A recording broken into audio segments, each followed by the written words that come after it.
Salut à tous et bienvenue sur 30 jours pour apprendre Photoshop.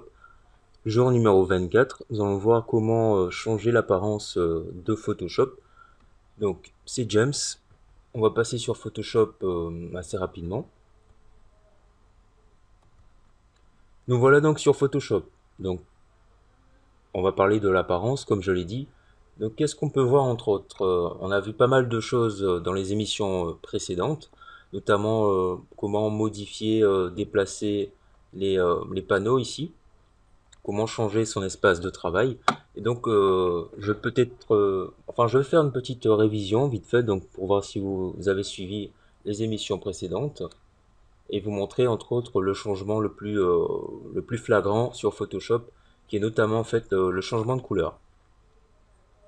Donc ici, je suis en possession de Photoshop CS6, donc on voit que j'ai la possibilité d'avoir une couleur beaucoup plus sombre.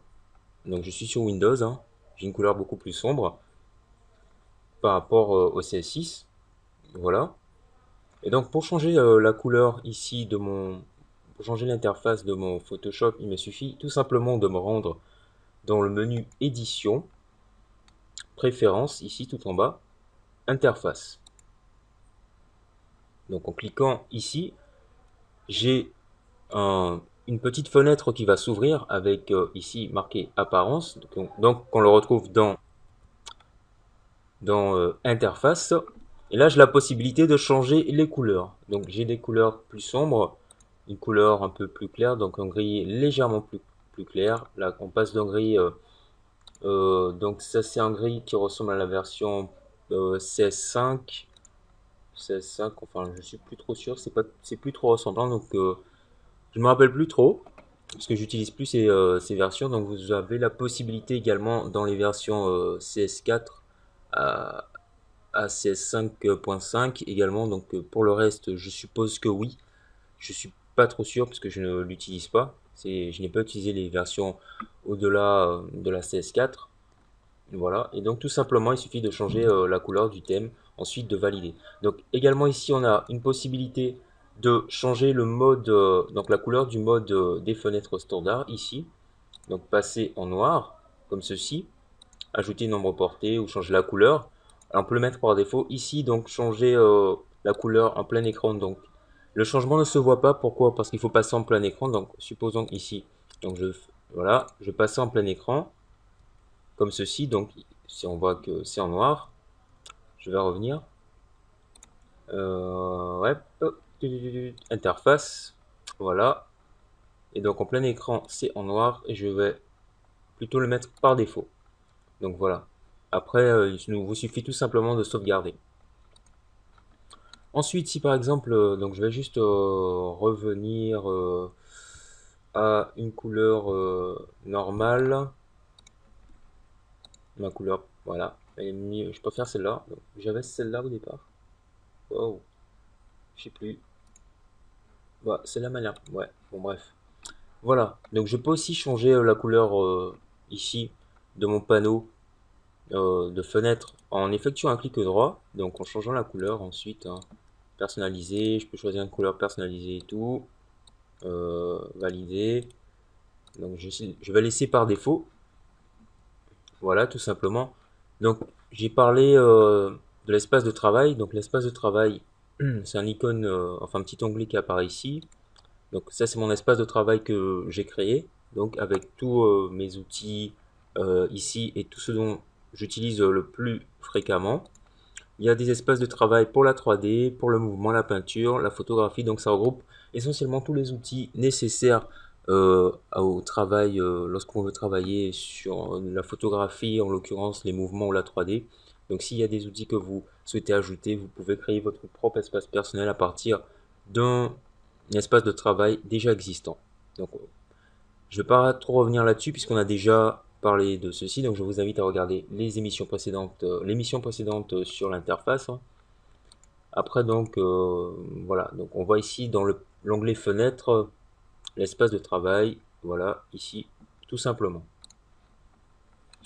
Donc pour ceux qui sont sur Mac, il y a aussi la possibilité de, en fait, je sais pas si là vous voyez, on a la barre ici, donc la barre de menu. En fait, elle se trouve tout en haut. elle se trouve collée carrément au bureau, en fait, on va dire, avec la barre de tâches, la barre des marées. Voilà. Et donc, on a la possibilité de, je sais pas trop comment vous dire, mais d'avoir un espace vide, en fait, au milieu. C'est-à-dire, entre autres, j'aurai des onglets de Photoshop. Donc là, je peux pas le faire puisque j'ai pas un double écran. On va tester quand même. Non, ça va pas le faire. Bon, dommage.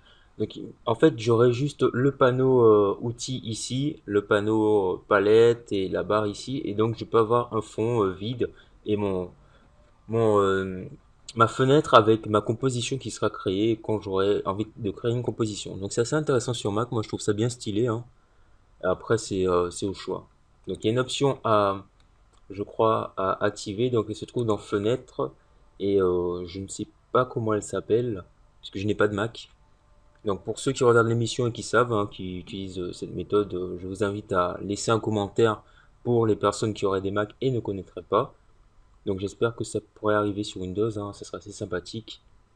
Puisque les changements de couleur étaient présents notamment sur Mac beaucoup plus rapidement que sur Windows. Et voilà, donc c'est essentiellement ça. Après, on a vu comment déplacer la barre d'outils, enfin les barres sont modulables et tout, on peut les agrandir, les modifier, et tout le tralala. Donc il n'y a pas grand chose à dire en fait en ce qui concerne la modification de l'interface, donc c'est plutôt du visuel.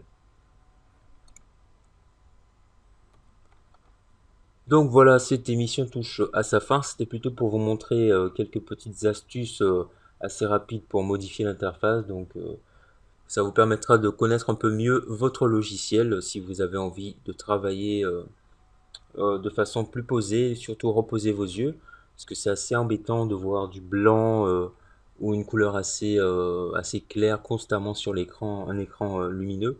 Donc c'est assez gênant quelquefois.